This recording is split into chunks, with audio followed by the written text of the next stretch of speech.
welcome everybody back to the Inside Our Galaxy podcast. I'm your host, Eric Hernandez. As always, we got to talk about our last game against St. Louis, which ended up in a 2-2 tie at home at Dignity Health Sports Park. We're going to talk about everything, the recap, our opinions, our thoughts, everything you need to know about that game. And we're going to dive into that. We'll dive into some Galaxy news. And of course, we have a preview for this week. El Trafico, the fourth El Trafico this season, which will be played at BMO Stadium this Saturday. And we got a rivalry game this week in an important time of the season where we need to get some points. And of course, we're going to talk about that as well and give our preview for that. So thank you for everybody for joining in. And let's get right into the show. Of course, with me as always is LA Galaxy Central. How you doing, man? I'm doing pretty good. There's not really that much going on right now, but I guess it's a pretty just chill day, which is pretty nice to have. Yeah, it is a pretty chill day, to be honest. I don't know, didn't really do much today, and now we're here recording, and honestly, not that much really happened in general, other than the games and stuff during the weekend. I guess football came back too, so that was pretty cool. But no, overall, it was a kind of a chill week, chill day today, and I'm glad we're here to talk about some, I guess, Galaxy soccer, So but let's get right into the whole recap of St. Louis. Like I said, we did play them at home on Sunday. Ended up being a 2-2 draw. You got a goal by Ricky Puig from the penalty spot, and then you had a goal by Billy Sharp, his second of the season, his time here, I guess. Well, he got his goal in the second half as well. Of course, the Galaxy were down 2-0 at the first half, I believe it was. And then, of course, we ended up getting that penalty, like I said. St. Louis were down 10 men, and then we got a second goal after that. So, of course, it was at first it was kind of sloppy, and then we kind of started getting into it. But then ultimately we couldn't get the final 3 points. But what were your thoughts about the game? How'd you feel about that one? Yeah, maybe an okay game, not really a great game. I wanted to go into that game getting 3 points because we did have 2 home games in a row. I was expecting at least one win, maybe. Going 0 wins in 2 games at home is disappointing. We didn't play very well early on. We got ourselves in a hole, and it was good. Later, we managed to dig ourselves out of it, get back into the game, but we never found the winner in that game, which was disappointing. But yeah, at home again, just not picking up the full 3 points is not something that is great at this point in the season. Yeah, definitely. I felt a little more disappointed in this one, and not in the sense of that, the whole comeback and everything, because I think I do appreciate the little fight that we had in the end, but at the same time, it was a bit disappointing that we didn't get those 3 points. I felt probably more disappointed in this game than I did against Houston, which was, that we talked about last week, which was, I don't know. They were both ties, but this one, and we actually scored in this one, but I felt a little more disappointed at the end of it. Honestly, it does sucks again, because like you said, we didn't get any win at all during these 2 home games, and especially at a time where we just need the points. Now, again, should you be just really disappointed at 1 point?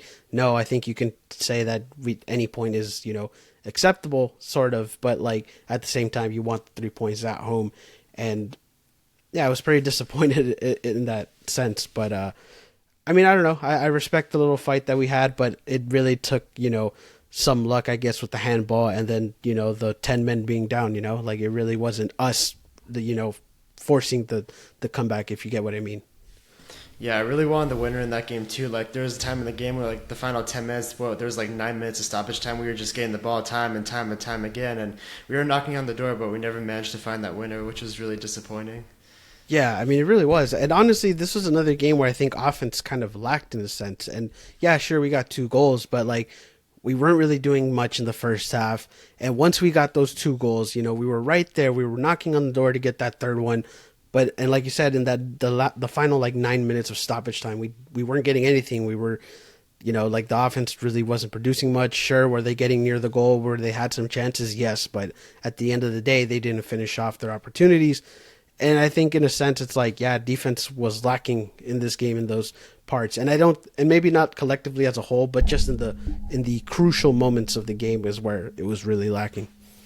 Yeah, I feel like at the end of the game, we really needed a guy like Douglas Costa on the field, getting those really fast, dangerous, in-swinging balls in. When you're down to 10 men, anything could happen with those. They could take a deflection off someone's hand into the goal. I mean, who knows what could happen if we had Douglas Costa out, but unfortunately, we took him out of the game, and it was probably the right decision because he's coming back from an injury, so I understand it, but still, I feel like we needed some more of our difference makers on the field to close out the game. Yeah, I mean, definitely. We did need that. And yeah, I mean, honestly, this game also going into it was different as well. You had some changes in the lineup, of course, with Calagari out. You had Mauricio Cuevas starting. You had Auda starting because Raheem was on yellow card accumulation. You had things like that going into the game. So you had some changes, mainly on the defensive side. Offense and midfield was basically the same with what we've been rolling with, for the past few games. So yeah, I mean, there was some changes, but at the end of the day, I don't know. It just really wasn't there. I mean, again, respect the fight, but in the crucial moments, we needed to do, what was important at that point. But yeah, I mean, we just couldn't get it. Yeah, still disappointing in that aspect. I mean, what were some positives that you felt like in this game? Were there anything that you thought was good? Yeah, I'll actually disagree with you on one point. You said you felt worse about this tie than you did the Houston tie. Well, I disagree because, first of all, for me at the game, at least it was entertaining for me. Sure, it wasn't the result I was hoping for, but at least we got an entertaining tie. It was a game worth watching and probably fun to be in. And we at least did score a goal. It's we looked a little bit better, especially in the second half. We actually saw life in this team. We saw fight in this team. So I can't agree to the point with you where you said it's worse than the Houston tie. I don't get it because the Houston tie was a lot more uninspiring and a lot more flat, and I feel like just a lot more just disappointing overall. It feels like we weren't up for that one. Where at least in this one we showed some fight to get back into it. Well, I mean, I don't want to say the Houston game or this one was worse. I mean, obviously Houston game was worse performance-wise. I'm just saying I was a little more disappointed in this game than the Houston game. I was disappointed that we didn't get the 3 points because we did show fight. The Houston game, I wasn't disappointed because, all right, we had a bad game, but Houston also had a bad game. So it was you kind of have to take it how it is. This one was more okay, the Galaxy were knocking on the door. We had the chances, and then we didn't do it. And that's what made it more disappointing. I don't want to say performance-wise this was worse than Houston. I agree with you on that aspect. Houston was definitely a lot worse, but I just think the end result, to me, I felt a bit more different and more disappointing than the Houston one, at least in my opinion, if you get what I mean. Yeah, I get what you mean, but still, in that first half, we played complete shit. We didn't deserve anything from that game at that point, and in a sense, we were kind of lucky it was only 2-0 at halftime because, honestly, it could have been more, 3-4-0. That's the type of performance we put in that first half, but luckily St. Louis didn't create a few more chances to really bury us, but yeah, that first half was just horrible. Oh yeah, definitely for sure. First half was bad. I mean, they scored the first goal in within the first 5 minutes. The second goal I think was within before the 20th minute or right at the 20th minute. I don't recall, but still though, it was very early on in the game, so it was yeah. St. Louis was actually playing, well. They knew what they needed to do, and they also got, guys Klaus coming back off from injury. I think that was actually his first game coming off since April. So he ends up getting a goal and stuff like that. And still though, St. Louis was playing much better. We were playing bad. I mean, defensively we weren't. It was off because Cuevas being in there and Auda being there. So there was differences that might have fucked us up in a sense, but. Still though, I mean, it was pretty bad in the first half. So yeah, I agree with you on that. And then just, the second half we did play a little better. So it is what it is. But anyways, you have any other thoughts about the game? No, not really. I respect the fight, but ultimately we need to get off to a better start in games, and especially next week or this Saturday, against LAFC. That slow start cannot be happening again. Yeah, definitely. I mean, this Saturday is going to be important, and if we start off the way we started off this game, that's going to be a big problem, and and we'll get into the whole preview and stuff like that, so we'll talk about that. I guess we can talk about players about the game. So, let's start off with the defense. We had Bond at goal. We had, like I said, Mauricio Cuevas at right back. You had your two center backs, which was Yoshida and Mavinga, and then you had a left back, Julian Aude. So, how'd you feel about the defense? What were your thoughts about it? Any standouts in this one? Yeah, similar to Chicago and Houston, it's sure, like those games, like we got a clean sheet. Ultimately the stats said we got a clean sheet, so you would think it was a good performance, but it wasn't. And I feel like this was kind of similar, except we got punished this time. Like it was kind of a similar to a Chicago-Houston game where we should have conceded. We got lucky not to concede, but it was only a matter of time. If we kept playing defense this way, we were going to concede. And yeah, it finally happened this time. It was not a very good defensive performance. A lot of the guys were kind of off. Like you said, we had some changes in there that I don't think benefited the team, but I do think defense did pick up eventually, but yeah, overall, not a great night, especially in the first half. Yeah, I agree. For sure. I mean, and definitely, the defense did play bad at the beginning, and then I guess they sort of built themselves up later on into the game. But yeah, I mean, it was bad. I mean, both goals were, I don't want to say preventable, but they were definitely more like it was on us for sure. One was definitely preventable. The second one, that was easily preventable. Yeah, that one's probably more preventable, but still, though, it was really bad in the sense for the defense. A lot of people did not like Cuevas. I feel like he was the one that a lot of people were sort of, shouting his name. And, I can't blame the guy just because the fact that, this was his first start of the season since he got signed and stuff like that, has very little minutes. It's like, yeah, sure, you can blame the guy, but at the same time, it's like, the guy was, I don't want to say he wasn't prepared, but, he definitely just was not used to the whole, just playing, I guess. You know what I mean? Honestly, I think Cuevas is kind of overhated, though. Like, sure, he had that massive mistake on the second goal, and that's absolutely on him. But I feel like on the day, like, he actually offered a lot, especially going forward. Some people said he kind of reminded us of Julian Araujo, and I can sort of see those comparisons a little bit on the offensive side, getting crosses and getting up and down the field. And I feel like he did have some good stuff to offer, and he's getting a little bit too blamed. Like you said, too, it's like, his first or second start with the Galaxy since he got signed, so it's going to take a little bit of time. But if you want someone to really blame, you should look at number 9 up top. That's who you should be pointing the fingers at. Which by the way, Cuevas did have actually a good like cross to Joveljic in the first half, where I thought it was actually going to be a goal. Dejan headers it, and then Berkey makes it like the easy save. But still, though, it's like he had some things to offer. So I do agree with you on that. Yeah, that header was an unconfident striker type of header, like you could just tell. Definitely, I think if Dejan had a little more power in there, I think that would have been a goal. Like that, like it was perfect to his head, right there for him to take it, and yeah, I guess that would be the way to say it. It's like it was an unconfident header by Dejan at that point. How'd you feel about Julian Nowday? I know you've been saying that he's been you've been wanting to play more, and he got his chance right here. How'd you feel about him on that one?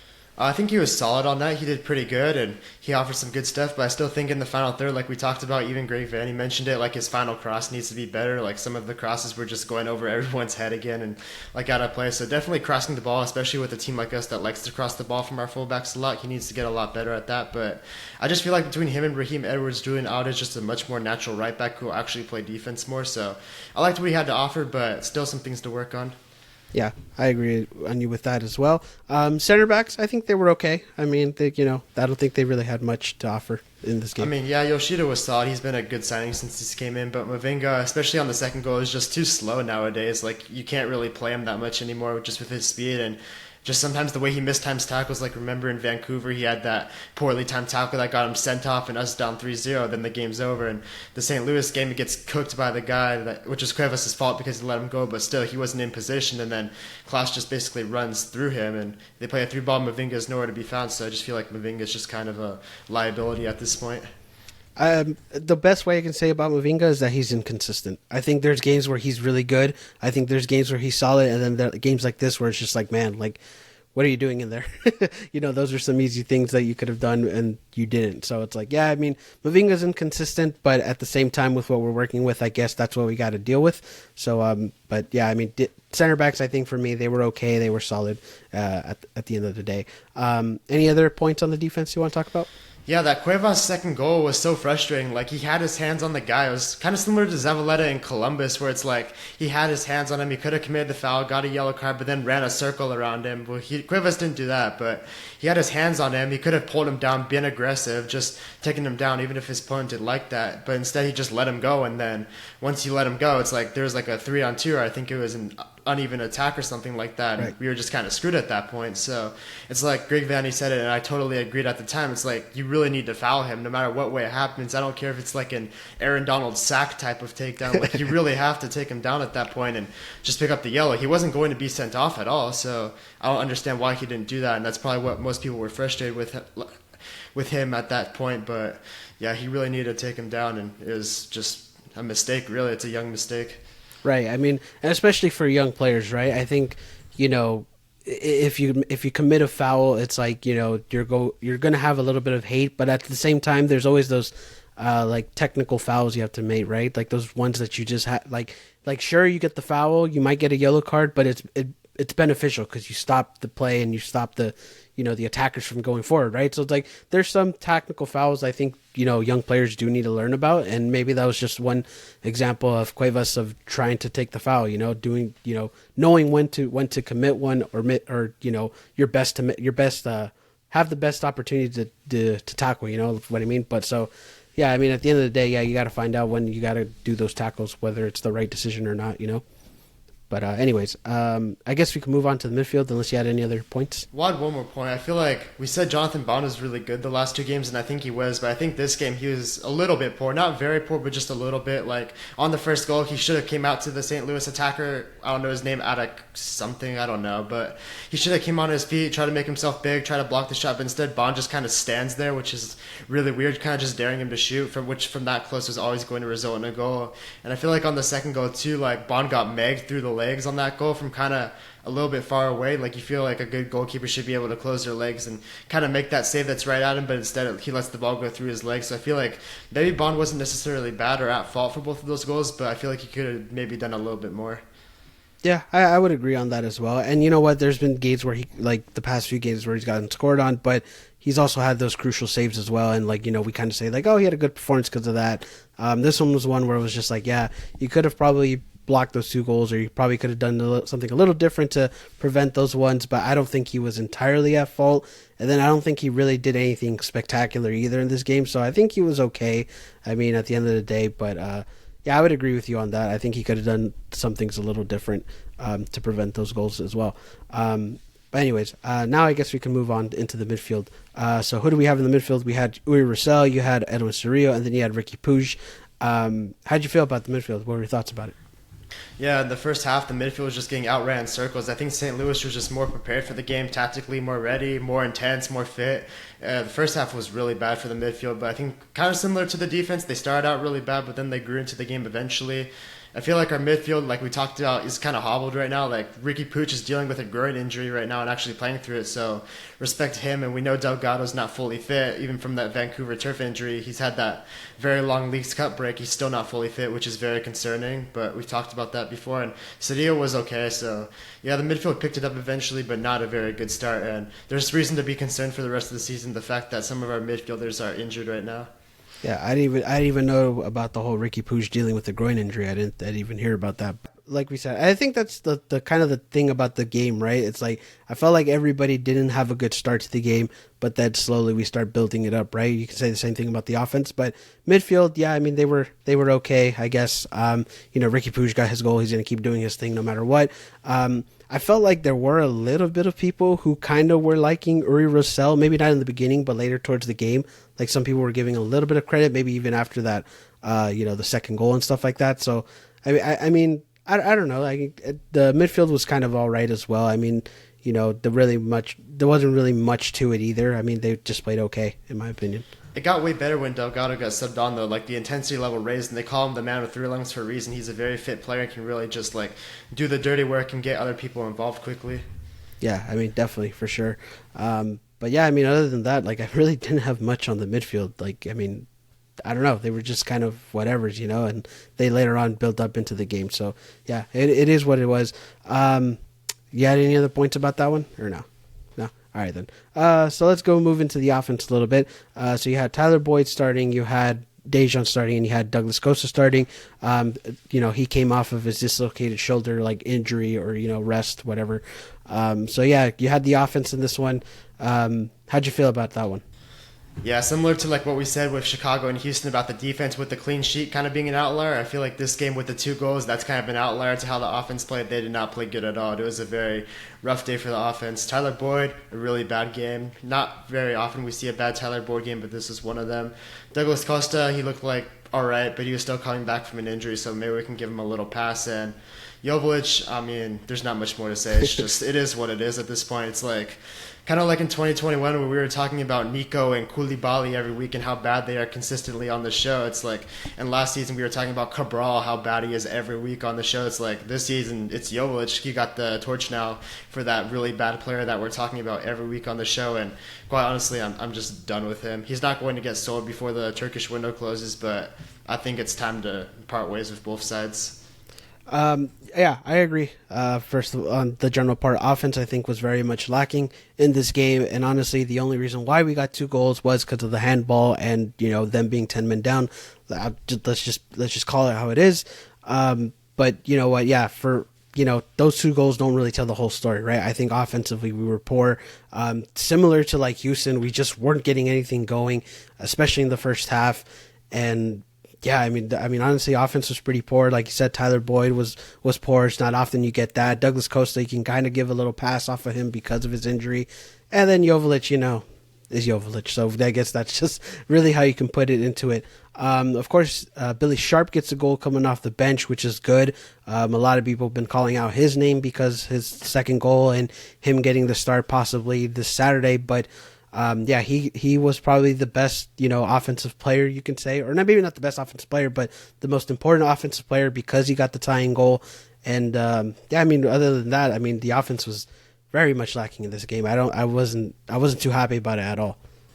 Yeah, it's kind of like last season though, where we had Kevin Cabral starting every game, like game after game after game after game, where he played poor every game, was not offering the team anything, was frustrating his teammates, was a liability on the field, and was ultimately just hurting the team in the way they wanted to play. It's kind of the same story for Jovic this year. Like, why does this guy keep on starting? Like, he's playing bad game after bad game after bad game after bad game. The team keeps losing, tying with him in the starting lineup basically every single time, and they do so much better when he comes out. And remember, we saw last time versus St. Louis in June. Remember, Jovic was in the game for 85 minutes. It was 1-0 St. Louis. We subbed Jovic off around the 85th minute.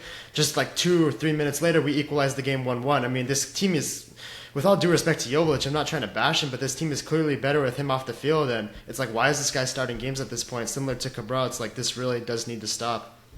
Yeah, I mean, I don't know. I feel like Vanny always has his favorites, and it's crazy to think about it saying that because like I feel like he wasn't like a favorite to him like Jovic like before the season, but like I don't know if it's because the fact of you have to become bad to be a favorite apparently. I guess so. I don't know, but still though I don't know if it's because the fact that where are we at the striker position and stuff like that where just I don't know why, but like I agree. It's like at some point you just it's got to stop. Like, and I understand that, we don't know what Billy Sharp is. We don't know if he's really going to be this guy who's going to prepare the Galaxy offense forward, right? We don't know that, but we also won't know that unless you start him or, just, I don't know. There's just like, I always feel like if you keep doing something and it's not working, then maybe it's time you do something different, right? So it's like, I don't know. And it's just like, to me, it's just like, Dejan is just not the guy right now. And again, it sucks and we don't want to bash him either, but it's just, you just got to call it how it is, But yeah, I mean, the question for Billy Sharp is, like, what has he done to not exactly earn a start? Like, we played him on his debut in Chicago. Okay, he scored a penalty kick goal, but apparently penalty kick goals don't matter because Dejan Jovic's only goal in the last 4 months, which is crazy to think considering how he was last year, was a penalty kick goal against San Jose, so you can't use that metric against him. And then we played Billy Sharp in the closeout game versus San Jose when we were closing out the game. Obviously, he wasn't going to score because our whole team just parked the bus at that point like they should, and then we played him. Did we play him versus Houston? I don't remember. Did we? I'm pretty sure we did. Okay, yeah, I think we did actually, but even then, it's like, to end that game, we were a man down for like 10 minutes. Remember the Caligari injury? So it's like, okay, like we were playing a man down 10 minutes, and then you sub on Billy Sharp Sunday, and then he scores the tying goal, and ultimately it just looks so much more lively. It's like, what exactly has Billy Sharp done to not get a start? It's like he really should get a start. At least let's try it for a little bit of time because Jovic has consistently been not working, and his form of success with the Galaxy has been, at least last year, coming off the bench. This year he hasn't really been successful in anything.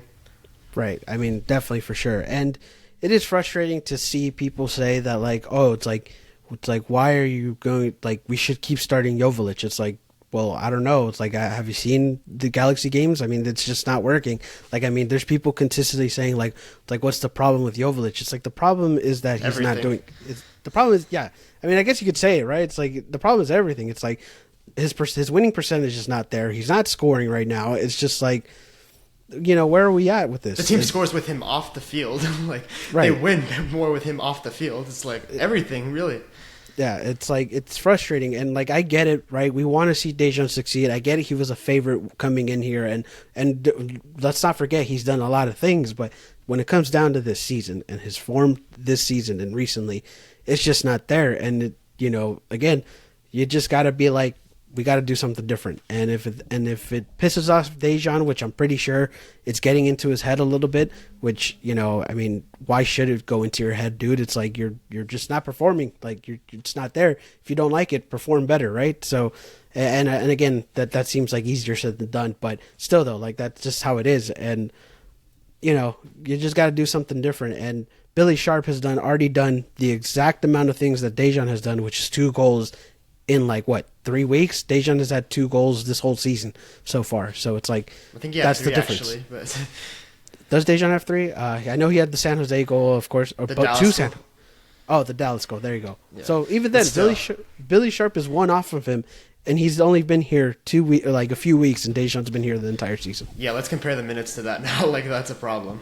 Yeah, it is a problem. So, and again, we'll talk about, I guess, Billy Sharp and his role maybe this Saturday. So, but still though, when it comes to Dejan, I think it's just time to put him on the bench. And he's better out coming off the bench, even if we haven't seen it this season either. It's just he's better off the bench. And I also think during the broadcast as well, they were mentioning that it's like players don't like to hear the fact that they're a super sub, but at the same time, if that's the best thing that if that's the best way to utilize you, it's like you should just own up to it, right? Or just take your opportunity that way.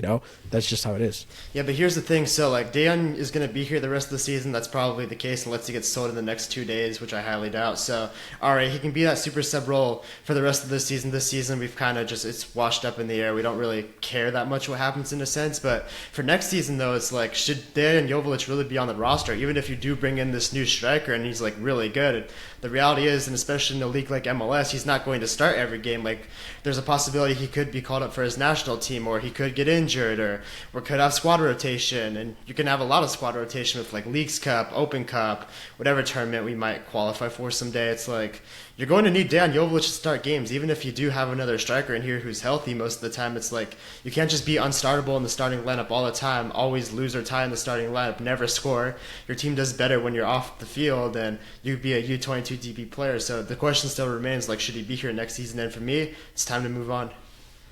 I don't know. That to me, that's still up in the air. I think I am leaning a little bit more towards he could be gone next season, but that is a discussion for the off season. But again, I guess in favor of Dejan and Dejan's defense, the best thing you can say is that this is his first season as a full starter. That's literally the only defense you can make. Well, one more thing. The team doesn't use him right at all. Like, they play him as an isolated striker, and that never works. Like, even times last season when Dejan Jovic was successful, we usually played him next to another striker like Chicharito, or maybe this season we could at least try him to play him next to Billy Sharp, give him a little partner, some support up top. But in an isolated striker role, it's just not it for Dejan because he doesn't know where to be. And yeah, it's easy for the defenders of the opposing team. But also, how many times have playing 2 strikers benefited us? It's like as a team as a whole. Well, for the second half of a game, it has. To start a game, not as much. Sure. Yeah, for sure. I would agree on that part. But I thought you were going to lead up to that, we should start playing 2 strikers, which I was going to disagree on that. No, but maybe we should try to go back to that with Billy Sharp and Jovic to close out the year, see if that works well. Which we haven't done at all with Billy Sharp at all this, since coming in. So maybe that could be a thing that we can do as well. I mean, that could possibly boost up Jovic in a sense. Who knows? And you're right. I mean, we have seen him, whether he's paired with Chicharito or whatever, it's like he's done better. But then again, he's also had pairings with Judd this season. So it's like, I don't know if that makes a difference either. So I think Sharp's a better player, and a smarter player can offer more leadership and guidance towards him. So maybe that can help him on the field. I guess so. Yeah, I guess this was also Judd's first he's gotten a lot of minutes this season, so I guess that's also another thing too. But I don't know. Striker situation is interesting to say the least. But a lot of things are interesting with this team for sure. Yeah, definitely a lot of things are interesting. That's just a polite way of saying it. It's interesting. But anyways, any other players you want to talk about in the offense? Subs? Any subs that stood out to you in this one? No, not really. I guess the subs are fine. I didn't like the Douglas Costa sub at all, especially being a man up. I think Douglas Costa is a very dangerous player in those situations, getting balls into the box. Like I said this before, anything can happen with those fast, powerful balls he puts in the box. And I feel like maybe we could have gotten something out of it if he stayed in the game. Would have gotten a handball or a deflection or just something he might have scored. Something crazy might have happened. Who knows what the type of balls Douglas Costa is capable of putting in. But yeah, other than that, I didn't like the Costa sub. But if he wasn't ready to play, I guess that's fair to take him out. Yeah, I would agree on that as well. I'd rather have Costa 100% for Saturday than I would any other, well, at least for the rest of the season. I would rather have Costa be 100% for the rest of the season than to possibly injure him again. So, yeah, I mean, I guess you had to do that as well. And one more thing about the subs, though. There's two things that are kind of weird for this game. One for just this game, one long-term so just for this game. I feel like Michael Barrios not playing was a little bit weird. We talked about fitness levels, and I feel like Michael Barrios is just more fit right now than Diego Fagundes is, so I don't understand why he didn't come into the game after looking like one of our only lively players versus Houston. I think that was kind of a poor decision. And what happened to Tony Alfaro? What happened? He had a very good Leagues Cup, looked pretty good, maybe not the answer, but respectable, and all of a sudden just doghoused. I don't get it. Yeah, Tony Alfaro was a weird thing too, because I said the same thing too, because it's when we started Zavaleta, those first two games coming back, we were like, well, Tony Alfaro's right there. He had a good league. Like you said, he had a good Leagues Cup. I don't think he's been a bad, addition to the team either. I think he's solid, to me. And, even we were questioning the signing and, him being here. I think he's done, fair. I think he's done solid. So, yeah, Tony Alfaro to me is a big question mark. And then also Michael Barrios. That was kind of weird too. I mean, I guess I don't know. I don't know if it's just because the fact that you're just trying to get Fagundes to be back to what he was, but I don't know. I guess not putting Michael Barrios is an interesting decision as well. I don't know. Who knows what's up with those two. But anyways, I think that's going to be it for the game, the recap, unless you had any other final points. Yeah, this is my last point. I mean, as much as we talked about the Galaxy, I do think it's worth giving St. Louis credit for how they defended. They came up with the big plays they needed to make. They really worked well as a group. They were very organized. And for a first-year expansion team to really be together as a unit like that in a league like MLS, I mean, we got to give them some credit too. We can't just blame the Galaxy. They did a good job, and they earned the point at the end when it was looking difficult for them. Oh, no, yeah, for sure. I mean, St. Louis is first for a reason, right? So it's they're a good team. They're going to keep being good. And for an expansion team, they've just been incredible. Honestly, you got to give them credit. You know what I really like about St. Louis as a European soccer fan, a European myself? I just feel and I would like to see this more from the Galaxy, they're just so organized in the way they do things. They have a sporting director, they have the head coach, they sign players that make sense. They got guys through the MLS, what was it called, the expansion draft, and they got guys from other team that are really good. Nicolas Joaquini is a 10-plus goal scorer. They got the Sam guy from Seattle, he's 7-plus goal scorer. They got Tim Parker from Houston, who finished last place last year. He's an all-star this year, so they're getting these guys that make sense for their system. They fit very well, and they're setting themselves up for success. And I want to see that more with the Galaxy with their player signings too. They signed guys like Klaus, Loven, and it's just a very organized team, a team that knows what they're doing, just very organized. They don't even have the most talented squad, but when you have a system and understand together as a unit like they do, you're going to have good things happen to you throughout a season. And it's only their first year too. It's going to get better from here on out probably. Well, that's the thing about expansion clubs. It's always about the investment, right? How invested are these people who are running, the team? That's always going to be the success of any team, really, whether you're an expansion team or a team that's been, here for a long time. It's always got to be invested. You always got to hire the right people to make those decisions. And, St. Louis hired the right people. They've gotten the right personnel. And honestly, that's the reason to their success. I mean, St. Louis they say they're the birthplace of American soccer, right? So it's there's a lot of things about that, right? So it's you got to be super invested. The fans got to be invested. Just everything has to go right in your way. And, of course, we talked about it last week, Galaxy making some, front office decisions and, splitting the business and the soccer things, right? So who knows, maybe that ends up being, where the Galaxy start doing better, right? So it's about just investing in the team. You know what's crazy though is a lot of their good players they got it from the expansion draft, so that means like the teams didn't even protect these players. Like we probably could have traded for some of these players too. It's like they're capable of getting these guys that other teams don't even want and turning them to great MLS players. It's like I wish we had the sort of foundation to be able to do that, but right now we don't. Yeah, I know. And again, with new people joining in the front office, whether it's Kuntz or, Tom Braun or whoever the case may be, it's like, and whoever we bring in next season, right? It's like, you just got to hire the right people, make sure they know what they're doing, and, you build a championship team. That's the end goal for every team, right? Build the championship team.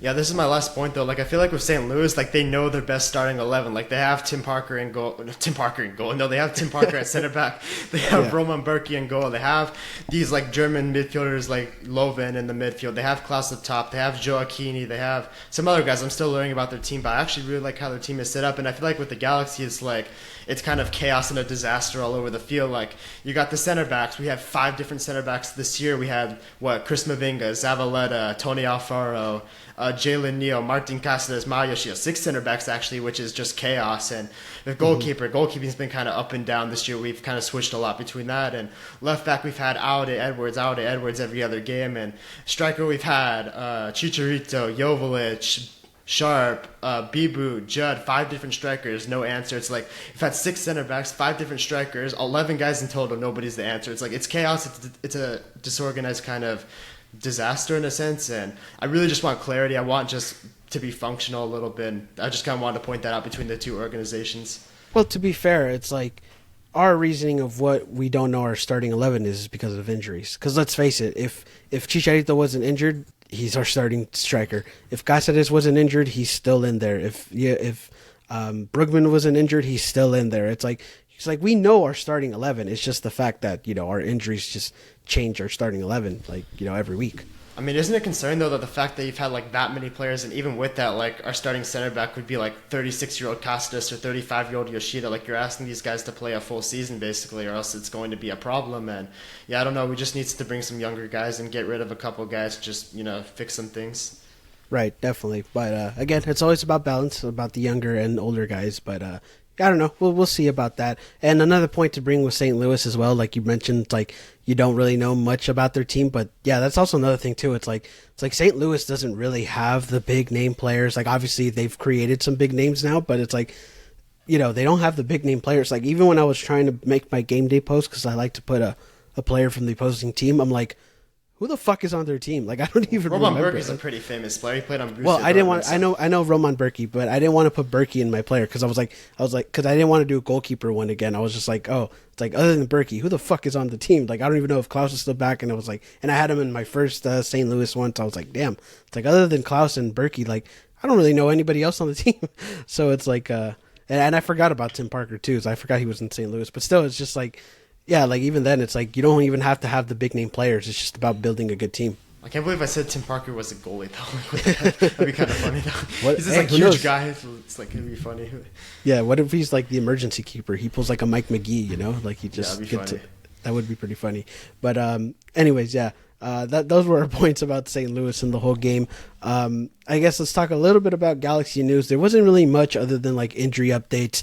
Jalen Neal could be out for the rest of the season, possibly. That's a possibility due to his groin injury, which again, we've already had so many injuries this season. It's like adding Jalen Neal and again a young player is just going to shoot ourselves in the foot again. And of course, Calegari might be out for a while as well. I mean, of course, his injury wasn't that great. And yeah, again, you might have the possibility of missing these 2 players out. So, I mean, how do you feel about that one? Like, what are your thoughts about these, added injuries, I guess? Yeah, I mean, look, like when the results don't go our way, we start to look at the coach, then eventually the coach might be fired. We got to look at it from a different perspective now. Like we get all these injuries, all right, we got to look towards the medical staff, and I think now they absolutely have to be fired. Like I'm not saying all of these are their fault, but let's face it, 5 season-ending injuries is ridiculous. It is, and you have other injuries too. Like you have Ricky Puig with a groin injury playing through it right now. You have Delgado, who's not fully fit right now, still managing to play a little bit, which is kind of unacceptable considering we had 4 weeks off and he was questionable for the Leagues Cup. And yeah, now you have Caligari out, who's a really important player. Now you have Jalen Neal out, and he was supposed to be back after the Leagues Cup break. You couldn't get him right now. He looks like he could be done for the rest of the year. It's like there's so many injuries, and when you take into account, like we didn't play in CCL this year, we didn't go far in Leagues Cup at all, we didn't go far in the Open Cup at all. We don't play in like the Texas or Florida heat and humidity. So like, what's the excuse? We don't play on turf. There's no excuse for this to be happening. And I feel like people have to be let go now because I understand injuries, but this is just completely ridiculous and it's not happening around the league. I mean, and I'll say this again because I said this once. I don't want to question these guys for something that they've studied that I don't know that much about. Listen, I try to major in kinesiology. Then my path changed, right? So it's like, again, these guys are probably experts at whatever, but at the same time, I agree with you. It's like if there are so many injuries and there are so many guys who are, even if they're minor injuries and stuff like that, and you guys going out for the rest of the season, it's like, I think you do got to turn into this whole medical staff and sports medicine and whatever the case may be, because if you have this many guys out, it's like, and you're not getting them up to speed. Like, I mean, think about it this way too, because I remember this. You said that when Brugman was out, that Vanny was like, oh, he'll be fine. It's something minor. And then ended up being season injury. It's like, where do you think he gets that information from? I'm pretty sure from the staff and team doctors or whoever is in charge of that. It's like, again, I think you do have to look at it that way. Yes, I understand that injuries, you can never predict one, ironically, despite that we've had so many. But it's like, I don't know. I think you do have to question sort of what we're doing when it comes down to treatment and strength and conditioning and stuff like that. So I think you do have to look at that aspect of these injuries. I mean, yeah, look, when it comes to guys like Chicharito's had a very serious injury with the Galaxy every year besides 2022 where he missed multiple months. So, okay, we can check that one off for kind of just a serious injury. Douglas Costa getting injured, like, all right, he misses games a lot. Like when he was in Brazil, he would miss games for sometimes not even injury reasons, just other reasons. But he got injured a lot there too. But when you start seeing guys like Cáceres, really ripped, strong guy going down. Brugman, very un-injury-prone player his whole career, go down. Caligari, very young player, go down. Neo, very young player, go down. And just all these guys going down, it's like you really just got to start questioning, like, okay, now it's a problem because like now the non-injury prone guys are starting to get very serious injuries. It's not just the injury prone guys, so you really got to start to look at it and just say like, what's going on? Especially like to my earlier point, we're not a deep competition team. We didn't play in CCL. We didn't go far in Leagues Cup. We didn't go far in the Open Cup, so we don't have a lot of games under our belt where these should be happening. And yeah, it has to change. Maybe not this season, but I do think we need a change in personnel with what's been happening right now. Yeah, I mean, definitely, I think you just really got to question it. It's like, what are they doing to get these players in shape? What are they doing to get them supposedly healthy, right? And you know, if it's not working, I think you got to look at something differently. And I don't know. I mean, it really is. I mean, I don't know. Again, maybe you can't blame fully on it, but at the same time, it's like, well, what else can you really blame on it? I mean, how many times are you going to throw the bad luck card out? Like we have like 10 or 11 injuries right now, not like guys out total, but just guys that aren't ready to play. Like even guys like Puig, Delgado, that are on the field, but that aren't 100%. We have like 10, 11 guys not right now. Like you can't just throw the bad luck card out that many times. Eventually, it's just like there's a problem going on. It's not just luck anymore. Right. And I think a lot of people have been saying that now. It's like, because in other sports you can say the same thing, right? It's just like, well, why are there so many injuries? At that point, you just got to blame or not blame, but at least look at at all the trainers, right? So like, yeah, I think you got to look at the trainers as well, and you got to start questioning them a little bit. Again, I'm not a trainer. I'm not a guy who is an expert in the body and human anatomy, but at the end of the day, you got to ask some of those questions to learn more, right? So, I mean, I guess that's the case. Yeah, like when you saw St. Louis this Sunday too, it's like those guys looked super fit right out the gates. Like they looked like they were intense, they were ready to go. They got a great week of training in. They got great training staff there. They looked so ready to go, and we kind of just came out sluggish with all these guys out. It's like there's a different class in these organizations right now, even though the score line doesn't necessarily reflect that this year. But still, like you can tell the level out there operating at with all levels of the field is just not the same right now. I mean, just look at Joe Klaus, right? Like, I mean, this was his first game since April. Scores a goal.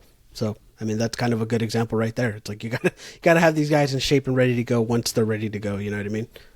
So, yeah, I mean, I don't know. Interesting topic though, for sure. I don't know if that really, like, again, maybe there's going to be some people who are going to say, no, you guys are probably taking it too far, but there's going to be people who are going to say, no, you got to look at the training staff and stuff like that. So, Yeah, I mean, I don't know. It's interesting. If anybody wants to, express their thoughts, I mean, they can always express them, I guess. Yeah, I mean, look, it's bad when our injury season this year is worse than 2017, 2018, when we had Gio Dos Santos and Alessandrini going out whenever someone breathed on them. Basically, they pulled their hamstring. Like, it's worse than that season, and that was really bad. Yeah, that was pretty bad. But those were like kind of like, I mean, I don't want to say I'd rather have a season-ending injury, but at least you can say like, the other ones was like, it was always like, they miss out a lot, they come back, and then they had to miss out a bunch of time again. It's like that's just more annoying in my aspect of it. Oh yeah, that was very annoying, but still, it's like the fact that we have more injuries than those type of seasons with those guys is like, well, I mean, what can you really say about it? Yeah, I don't know. Hopefully everybody recovers well. Hopefully everybody's okay, when it comes to the Galaxy players. Any other Galaxy news or points you want to talk about, or should we talk about El Trafico? I mean, yeah, just hopefully no more new guys get injured because that list is starting to get really big. Yeah, the injury list is looking pretty bad for the Galaxies. But, yeah, hopefully everybody recovers. Hopefully everybody gets right. But anyways, I guess we can move on into our preview for Saturday, El Trafico at BMO Field against LAFC. This is going to be the fourth one this season.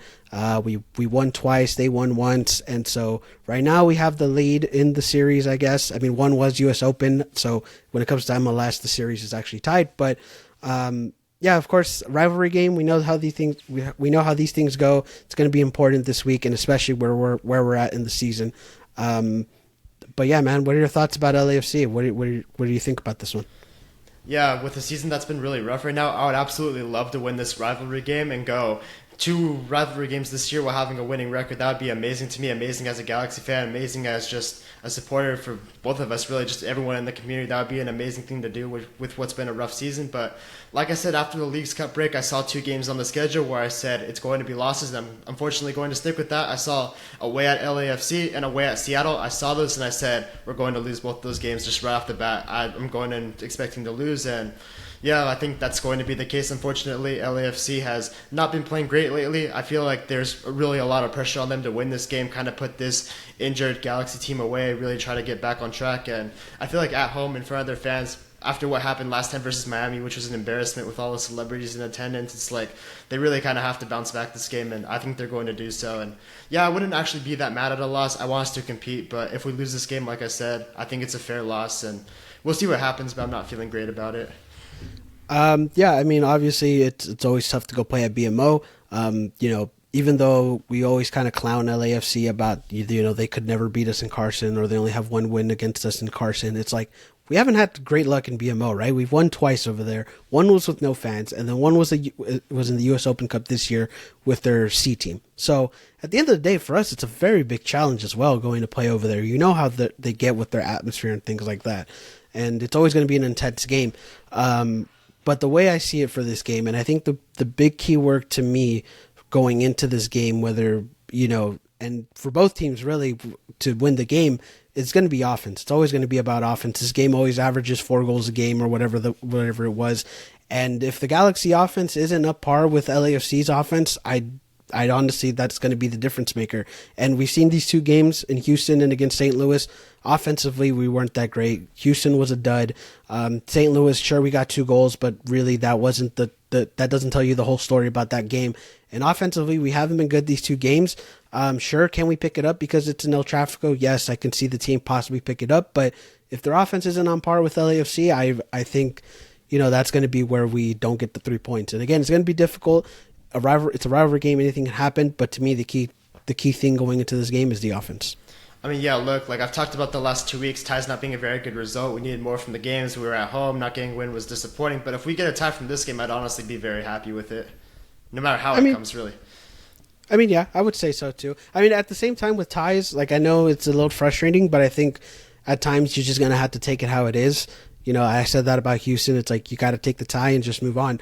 And yeah, sure, I wouldn't be too disappointed about a tie in this one, but I'm just saying the winning factor to me in this whole game in El Trafico is just going to be the offense. And, we've seen Tyler Boyd. He's had a goal in every El Trafico so far this season.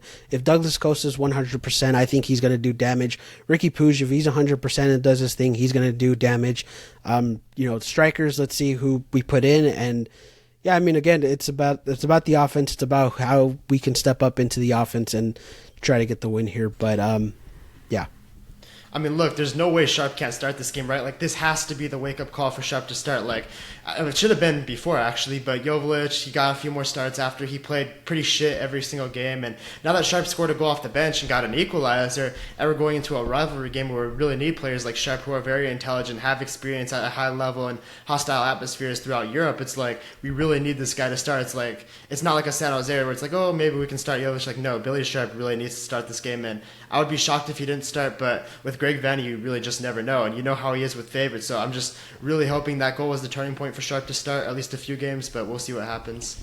And also, again, we talk about Joveljic coming off the bench and being a difference maker, and he's been a difference maker in these games, in these big atmospheres and big game, and against LAFC and whatnot. So, yeah, I mean, honestly, if this isn't the turning point to start Sharp and maybe see Dejan being the difference maker coming off the bench, then I don't know what is. I mean, honestly, again, you never know with Vanney. I mean, it is kind of funny, though, because one of Jovic's very, very, very, very few good starts was actually against LAFC in August 2021, where he scored 2 goals in the starting lineup and got us the 3-3 tie. So maybe Vanney's looking back at that and says, oh, he can do something versus this opponent in this building. But I am kind of worried about that, but I still don't want to see him start.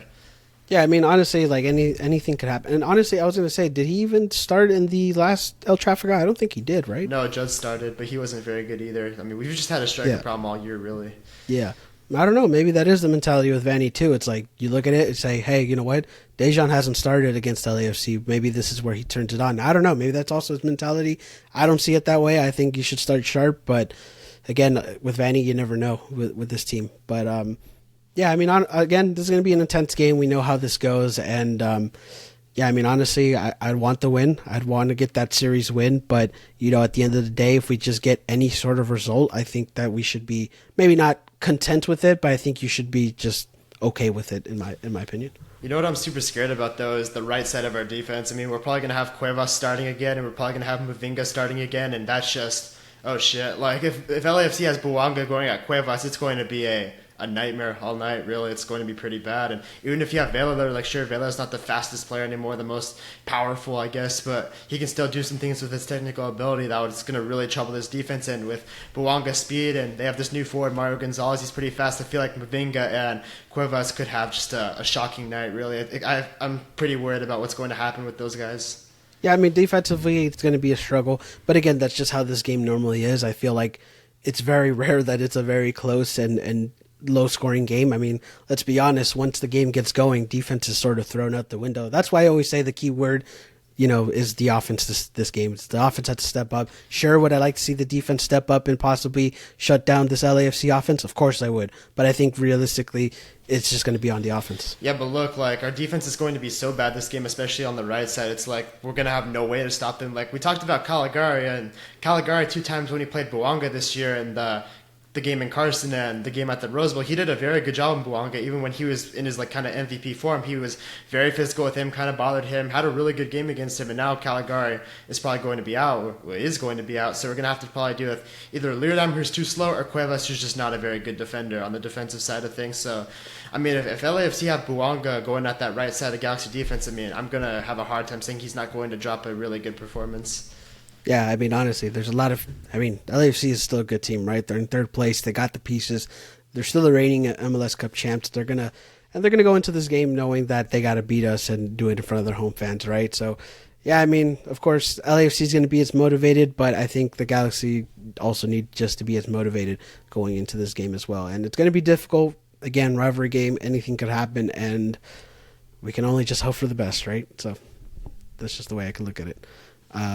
But anyways, any other points you want to talk about this game? No, I mean, that's pretty much it. I mean, we have another chance to win a season series against another one of our rivals. We got San Jose this year. Getting LAFC would be great in a season that has been rough. Beating both of our rivals would be a great achievement, but we have to wait and see what happens.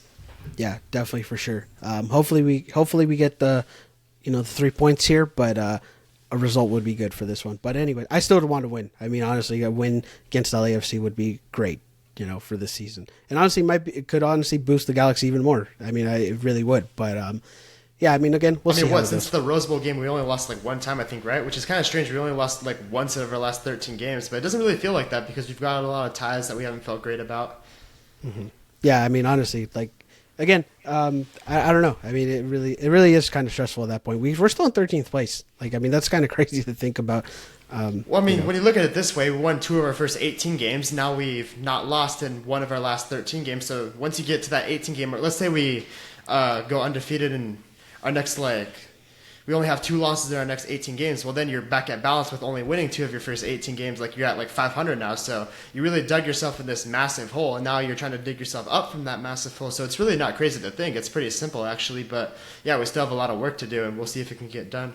Yeah, hopefully. I mean, honestly, like, again, a win I think would even propel the Galaxy even more. But again, we'll just see how it goes. We gotta wait and see. Yeah, hopefully it goes well. Hopefully it does. But anyways, I think that's going to be it for the episode. Can't thank you all enough for watching and listening. If you want to follow us, you can follow me at Insider Galaxy on all social media platforms. If you want to go follow LA Galaxy Central, go follow him on Instagram. And I mean, that's just going to be it. Anything you want to say to the fans and listeners before we go? No, man. Hopefully we compete this week and try to get a good result and take that into next week. Yeah, of course. Show up, show out for this week. Of course, it's important. Don't know if there's going to be a viewing party at the stadium. I know they usually do that stuff. But if you can't go to the game, go to a viewing party wherever they host one. Go show out. Can't thank you guys enough for listening. Be a friend, tell a friend about the episode, whenever you're listening to this podcast. And I hope you all have a great rest of your day, rest of your night. And thank you guys. G's up. 7 words.